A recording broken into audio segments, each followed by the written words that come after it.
We talked about the 3rd and goal situation and the 4th and goal situation. This is where Nick Sirianni goes top shelf. I want to say it was 387 yards through the air, 2 passing touchdowns, a couple of them called back, as we know. And then we also had a fumble from Jalen Hurts. We had leading your team in rushing again, Jalen Hurts. That was good. Jalen Hurts played a very, very good game. I am very pleased with the way Jalen Hurts played. I would not issue this compliment that Nick Sirianni did. And even for Nick Sirianni, all Skippy Nicky, right? We're all having fun. Even for him, this was even too much of a top shelf compliment for Jalen Hurts' game. I kind of talked to somebody in there. I just said that's one of the better quarterback performances I've seen, and I've been around a lot of good quarterbacks, with Phillip Rivers and Andrew Luck. I mean, he battled. He made good decisions with the football. He got out of trouble when there was trouble. He made good checks. He made good reads. I thought that's the best I've seen him in practice. That's the best I've seen him in a game since I've been here. So hats off to Jalen. He battled, and that's going to be important for us moving forward.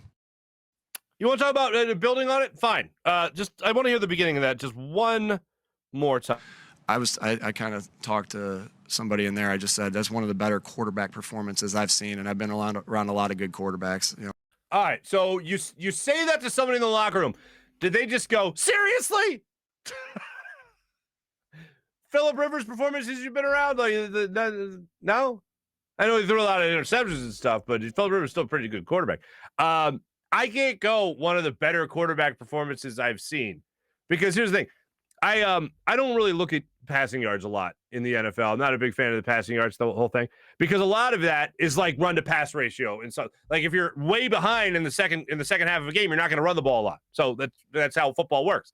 Passing yards, you're going to be throwing the football a lot in that second half. And the Eagles have been behind a lot in the second half of football games. So passing yards, especially like a game like this where you're trying to keep up with the Kansas City Chiefs, I'm not looking at it going, oh, wow, this is incredible. What I'm looking at are the throws, and these are the only knocks I have on Jalen Hurts. Even the fumble, he's got to protect the football. We know that. You're going to have miscues. You're going to have bad throws as a quarterback. But where you can't have those above anywhere else is obviously the red zone, which sucks because he had a really good throw to Zach Ertz that Zach Ertz has to catch in the end zone, and he dropped it. He had a perfect throw to I almost said Jalen Reagor because that's the guy who made the last mistake, to Devontae Smith, and Devontae Smith was out of bounds. There was some hand fighting going on with the defensive back in the 4th quarter, I want to say it was. And Devontae Smith caught the ball in the end zone after it looked like he got 3 feet back in bounds. There was 1 foot out of bounds, and then there was 1, 2, 3 on the catch. I thought that was establishing position. I guess not. But the refs decided to call it back. It was not a touchdown. It was a perfectly thrown ball from Jalen Hurts. So there's a balance there. Your teammates got to help you out. Greg Ward, it would have been a spectacular catch. Zach Ertz's catch just would have been a really good catch by Zach Ertz, but he didn't come down with it. So you look at opportunities there in the red zone where you're either getting a ball called back, a missed throw by Jalen Hurts, or drops. Those are all mistakes that can't happen, especially in the red zone, with the exception being Devontae Smith's catch in the end zone, which was then called back.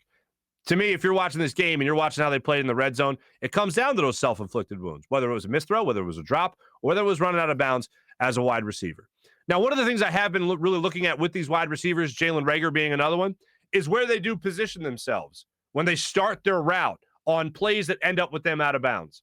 And I know Devontae Smith is a rookie. Jalen Reagor's not a rookie, but he is young. They have to know where they need to start out those routes, and that's what Nick Sirianni was also saying after the game. It was a state mistake. He even highlighted the Jalen Reagor play against San Francisco 49ers where Jalen Reagor was out of bounds but came back in and caught a touchdown. If Nick Sirianni's former wide receiver coach, former wide receiver, albeit at a D2 school, then you got to go out there and you got to show these guys where they're supposed to line up on the play. Unfortunately, they didn't do that.